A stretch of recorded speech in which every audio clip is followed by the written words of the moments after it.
I was one of the ones that got in the gates, with Screw, opened the gates at 8 o'clock. I was one of the ones who got in there and, he opened the gates for me. I was one of the ones who could walk through there, go shoot pool in the back. Yeah. I met everybody. All the Screwed Up Clique, we all met. Well, I met most of them at Screw House. Yeah. You know what I'm saying? And I was just, I wasn't even thinking about really rapping.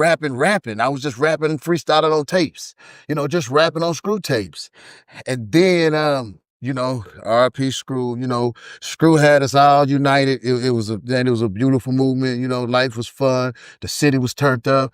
It was peace. And that's what I can say about the whole S.U.C movement when Screw was alive. It was more peaceful. You still had the South Side, North Side, slab little beefs and stuff like that. But for the majority of people in the South, it wasn't too much beefing with hood for hood in the South because you're gonna see the bosses. We're gonna all be a Screw House. You know what I'm saying? So they're like, man, you was beefing with man, that's my peoples, man. Hey, man, y'all gotta squash that. And it was, so it was more peace and everybody coming together and more love. But after the Screw, after the S.U.C movement, after Screw passed, I started rapping with Lil Troy.